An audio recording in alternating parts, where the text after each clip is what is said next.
गहरे नीले रंग की साड़ी। न जाने क्यों अरुंधति आज उस बुझे हुए लकड़ी के चूल्हे की राख को उलट पुलट कर देख रही थी और सोच रही थी कि शायद कोई एक चिंगारी दबी पड़ी हो उसमें, जिससे उसे फिर से जलाया जा सके। पर बुझे हुए राख के अवशेष के सिवा उसे कुछ नहीं मिल रहा था।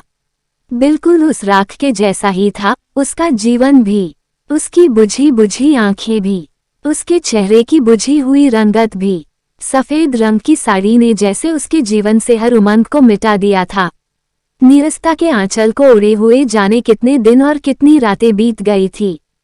कई बार अपने आप में कोई कारण ढूंढती जिससे उसकी कोई इच्छा जागे, ख्वाहिशें जागरें। यही सब कुछ सोचते हुए वह कुछ लकड़ियां उठा लाई और उस पर मिट्टी का तेल डालकर चूल्हा जलाने लगी। तभी किसी के मजबूत हाथ उसके कंधे पर पड़े। वह अनिरुद्ध था, उसका 22 साल का बेटा, जिसे उसने पढ़ने के लिए शहर भेज दिया था। अभी कल रात ही तो आया था अनिरुद्ध। हाँ, अब वो जवान हो गया था।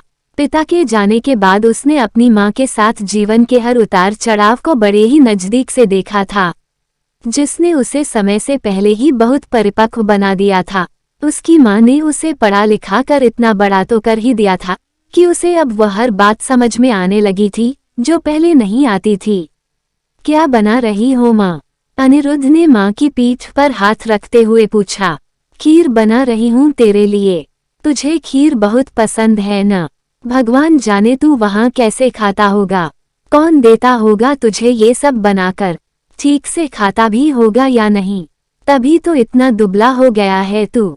फिर उसका पूरा का पूरा ध्यान अपने बेटे पर चला गया। उसके चेहरे को निहारने लगी। अब वो बालक नहीं था, युवा हो गया था, लंबा पर दुबला पतला। मेरी इतनी चिंता मत कर तू। अब मैं बड़ा हो गया हूँ, कम से कम इतना बड़ा तो हो ही गया हूँ कि अपना ध्यान रख सकूं। हाँ, ये और बात है कि वहाँ तुम्हारे हाथों की बनी हुई खीर बहुत याद आती थी, और जब याद आती थी तब कुछ भी खाना मुझे अच्छा नहीं लगता था। अब रहने दो इन सब बातों को। अब तो मैं आ गया हूँ ना, मैं अभी नहा कर आता हूँ, फिर खाऊंगा खीर। कहते हुए अनिरुद्ध नहाने चला गया। खीर बनाते बनाते ही अरुंधति को याद आया कि इलायची तो वह कमरे में ही भूल आई। थोड़ा झटके में ही वह खीर छोड़कर इलायची लेने आ गई। जब वहां से लौटने लगी तो उसकी नज़र उस सूटकेस पर पड़ी जो बिस्तर पर खुली हुई रखी थी, जिसमें अनिरुद्ध के कपड़े रखे थे। बेटे के कपड़ों के बीच उसे एक साड़ी नजर आई। वह उस साड़ी को निकाल कर देखने लगी। गहरे नीले रंग की साड़ी, बहुत ही सुंदर और आकर्षक रंग था उसका। उसे देखकर जैसे कुछ पल के लिए वो किसी और दुनिया में चली गई। यादों दुनिया, उसका रंग जैसे कुछ याद दिला रहा था उसे। उसका रंगों के प्रति अटूट प्रेम था पहले, पर दुर्भाग्यवश तथाकथित समाज के नियम विधवा स्त्री के जीवन से रंग ही मिटा देते हैं। वह रंग जो हर्ष और उल्लास का प्रतीक होता है, वह रंग जो हमारे सौंदर्य में 4 चांद लगा देता है, वह रंग जो हमें हर दिन प्रसन्न रखता है, वह रंग जिसमें लिपटकर स्त्रियां सौभाग्यशाली होती हैं। पर अब उसने अपने आप को समझा लिया था। वह वक्त के साथ समझौता कर चुकी थी।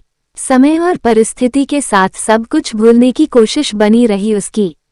दूर दूर तक इन रंगों के साथ उसका कोई वास्ता ही नहीं रह गया था। वो ये सब सोच ही रही थी, तभी अनिरुद्ध के कदमों की आहट ने उसकी तंद्रा तोड़ दी। माँ, तुम्हारे लिए ही लाया हूँ ये साड़ी। पास आकर साड़ी खोलकर बड़े प्यार से उसने माँ को ओढ़ाते हुए बोला, देखो ना कितनी सुंदर लग रही हो। पहले तो अरुंधति को जरा अटपटा सा लगा।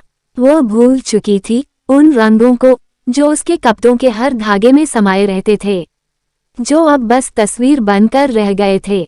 सफेद रंग ने सादगी के साथ साथ सूनापन भर दिया था उसके जीवन में, एक अजीब सा सूनापन। जीवन में हर रंग का अपना एक महत्व है, पर रंगहीन जीवन कोरे कागज सा ही होता है, जिस पर कुछ भी लिखा हुआ नहीं होता। अकेला और सूना उसकी नजरें शीशे में देखने लगी। बरसों बाद ओढ़ा था उसने वह नीला रंग। कुछ पल के लिए तो उसे वही पुरानी अरुंधति उसमें दिखने लगी। तभी समय था जब उसने उस नीले रंग में कई ख्वाब देखे थे, हजारों पल जिए थे, कुछ पल के लिए सब भूल गई थी वह, जैसे किसी ठूंठ वृक्ष में जान भर गई हो। अचानक ही उसकी हर डाल हरी हो गई हो। इस हरियाली से उसकी आंखें तर हो गई थी।